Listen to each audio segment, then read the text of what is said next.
Hello et bienvenue dans ce nouvel épisode de podcast de La vie a un plan pour toi. Aujourd'hui, on va parler d'amour, donc de mon sujet favori au monde, et des relations, bien évidemment. Et surtout de pourquoi l'amour ne suffit pas à faire vivre et exister une relation. J'avais envie de vous parler de ça parce que c'est encore quelque chose qui m'est inspiré des personnes que j'accompagne, mais c'est aussi quelque chose qui m'a permis d'aller observer mes anciennes relations et de toutes les fois où j'avais l'impression de tomber amoureuse, d'être amoureuse de quelqu'un, et de me rendre compte que finalement, c'est jamais l'amour qui m'a fait rester dans une relation, et que c'était souvent la dépendance.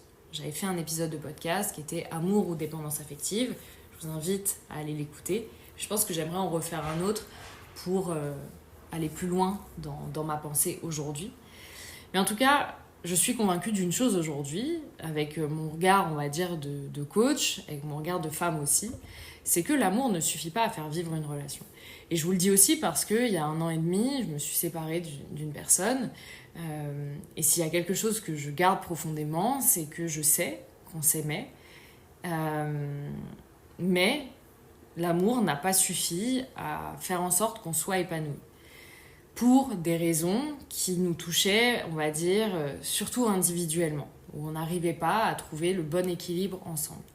Et j'ai beaucoup appris de cette séparation, notamment que l'amour ne suffisait pas à faire vivre une relation, mais j'apprends aussi beaucoup des personnes que j'accompagne, puisque ça revient extrêmement souvent finalement, ce truc où mes clients et mes clientes me disent « j'arrive pas à partir parce que je l'aime ». Mais en fait, c'est jamais ça qui nous fait rester. C'est les émotions qu'on a ressenties. C'est l'idée de faire le deuil d'une relation dont on n'a pas envie de faire le deuil. C'est l'idée de passer par cette période de deuil et donc de souffrance. C'est faire le deuil des projections qu'on a eues avec cette personne. Et ça, je vous l'avais déjà dit, mais c'est une des choses les plus difficiles. Parce que finalement, on s'est projeté parfois sur 10, 15, 20 ans, toute une vie, en imaginant avoir des enfants, voire des petits-enfants, voire des arrière-petits-enfants avec cette personne-là, avec sa famille, vivre des moments comme ça ensemble. Et du coup, il faut renoncer à ça. Et c'est pas l'amour, en fait, en lui-même qui nous fait rester, c'est vraiment toutes les projections qu'on a eues avec cette personne et souvent tout l'investissement qu'on a mis dans cette relation et donc on n'a pas envie de lâcher. Mais finalement, pourquoi l'amour ne suffit pas ? Parce que l'amour, c'est un sentiment qui va être évolutif et qui va donc varier. Et qui va varier parfois très très haut, mais aussi parfois très très bas. Et je pense qu'avant de rentrer dans une relation, il faut être assez conscient de ça, que l'amour qu'on ressent au tout début, quand on tombe amoureux de quelqu'un, il n'est pas éternel. Et ça, je pense que toutes les personnes que je connais, parce que avant tout, je discute avec des personnes qui sont en couple depuis plusieurs années, 8, 10 ans.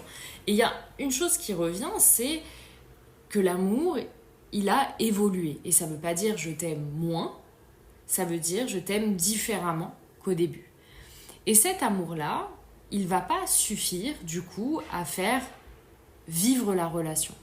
Parce que avec l'amour, on va devoir prendre en considération nos valeurs communes. Est-ce qu'aujourd'hui, on va toujours dans la même direction ? Parce qu'on peut s'aimer très fort quand on a une personne qui a été dans notre vie depuis des années, avec qui on s'entend extrêmement bien, avec qui on partage des moments comme notre meilleur ami finalement. C'est très difficile d'imaginer que cette personne ne soit plus dans notre vie. Par contre, être en couple et être engagé dans une relation de couple, c'est un investissement qui est différent que dans une amitié avec votre meilleur pote. Donc la question qui va se poser dans des moments, on va dire, dans le creux de la vague, c'est est-ce qu'on a toujours envie, toi et moi, d'être dans cette relation ? Est-ce qu'on a toujours envie d'être en couple dans cette relation ? Est-ce qu'on se sent heureux et épanoui ?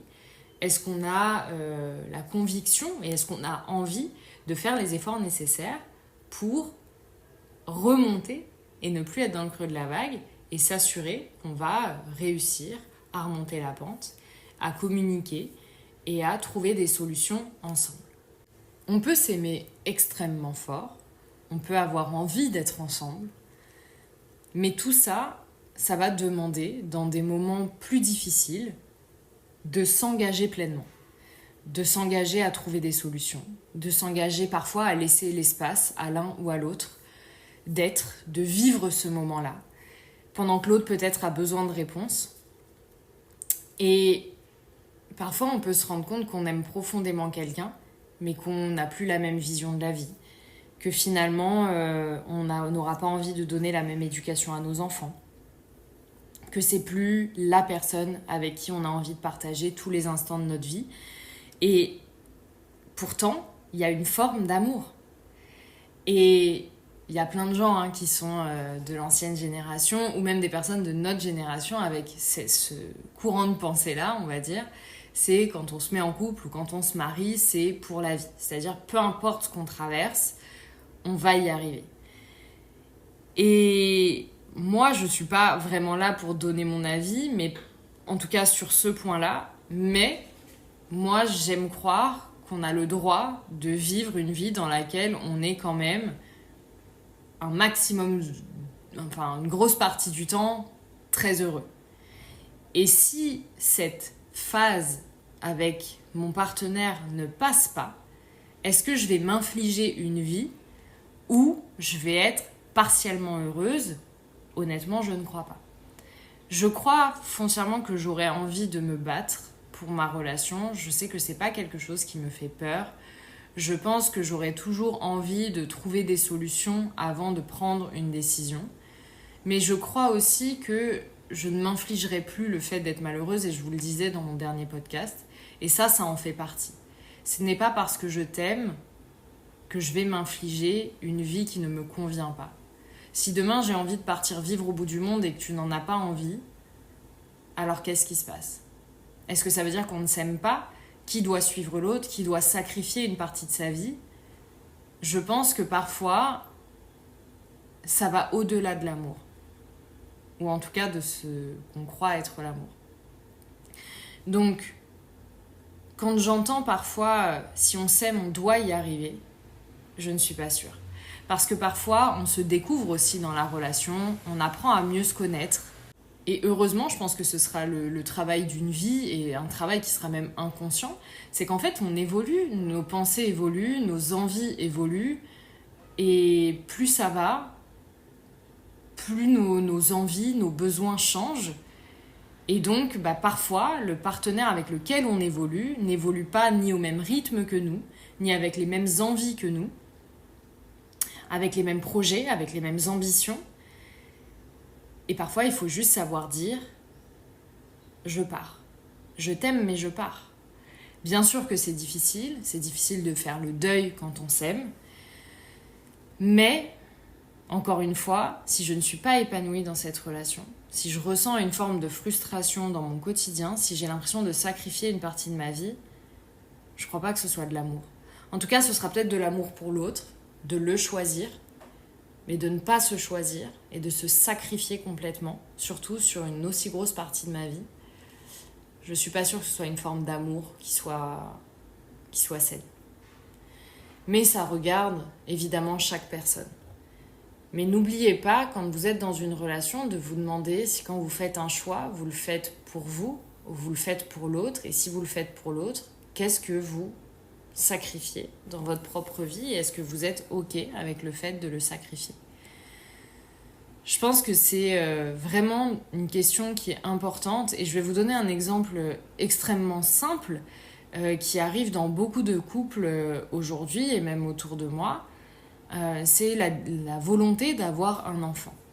C'est qu'on peut être depuis très longtemps avec quelqu'un, dans une relation, d'en avoir discuté, et puis finalement, un des deux partenaires, qui au début se disait qu'il avait envie d'un enfant, ou que les deux peut-être n'avaient pas envie d'enfant, la décision, en fait, ce choix-là, cette envie-là évolue, et du coup ça remet en question les choses, parce que on ne peut pas se sacrifier pour un enfant. Si on n'en a pas envie, est-ce que vraiment quand l'enfant sera là, même si on l'aimera probablement, est-ce qu'on aura fait le choix d'avoir un enfant? Ou est-ce qu'on se sera sacrifié pour l'autre? Et inversement, est-ce que si j'ai très envie d'un enfant et que je décide pour rester avec mon partenaire de ne pas en avoir, qu'est-ce que je sacrifie dans ma vie? Et ça, ce sont des questions à vous poser en tout temps.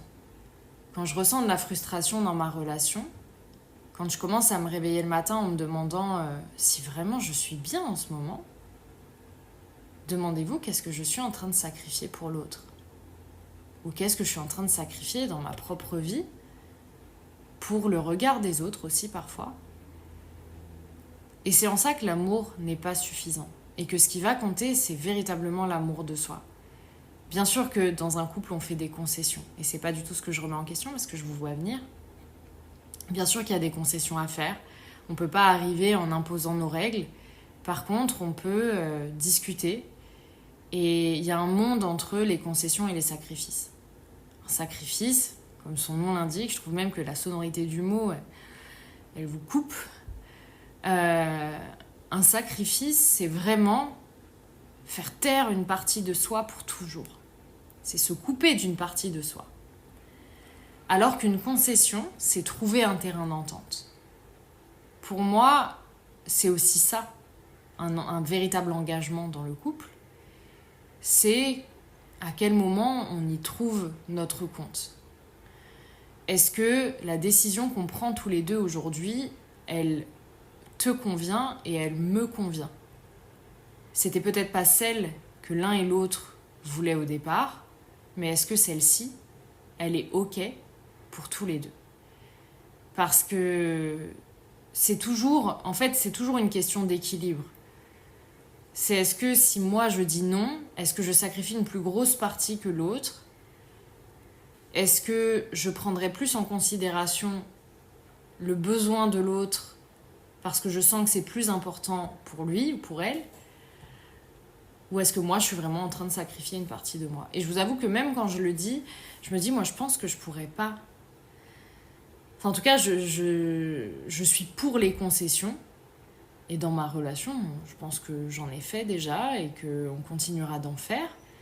Mais dans quelle mesure j'ai envie de faire des concessions? Et est-ce qu'à un moment, j'ai l'impression de sacrifier une part de moi?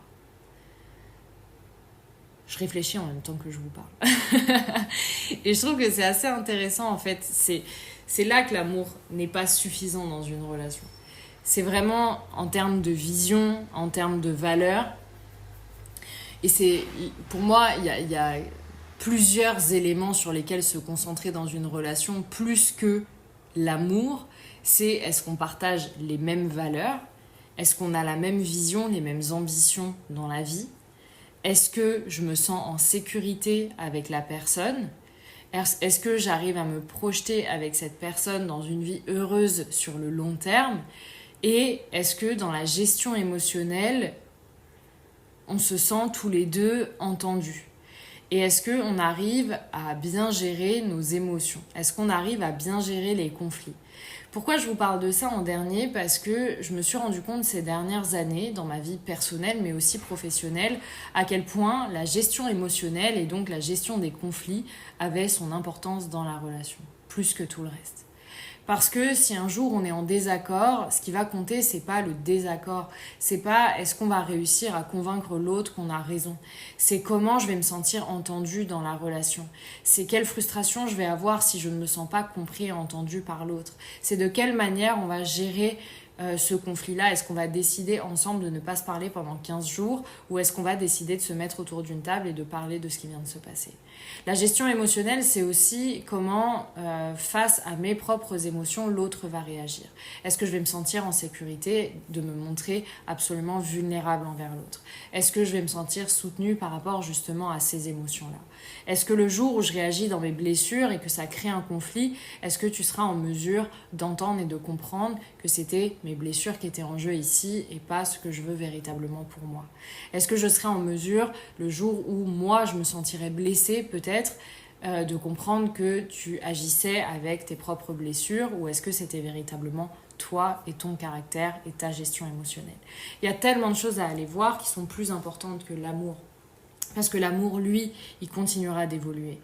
Est-ce qu'on peut faire vivre une relation de couple sans amour? Oui, je crois. Je ne dis pas que c'est épanouissant, mais je crois. Mais est-ce qu'on peut faire vivre une relation avec amour, mais sans tous ces autres aspects-là? Honnêtement, je ne pense pas. Parce que si on n'a pas la même vision, si on n'est pas capable d'être entendu dans la gestion émotionnelle ou dans ses émotions de manière générale, si je me sens en insécurité extrêmement souvent, est-ce que je serai dans une relation épanouissante ? La réponse est non. On ne peut pas se sentir épanoui si on se sent en insécurité. On ne peut pas se sentir épanoui si on a l'impression qu'on ne peut pas dire un mot plus haut que l'autre. On ne peut pas se sentir épanoui si on doute sans cesse de l'amour de l'autre, si on a l'impression que nos émotions ne sont pas prises en considération, que nos mots ne sont pas entendus. Tout ça, c'est important au sein d'une relation, bien plus que l'amour.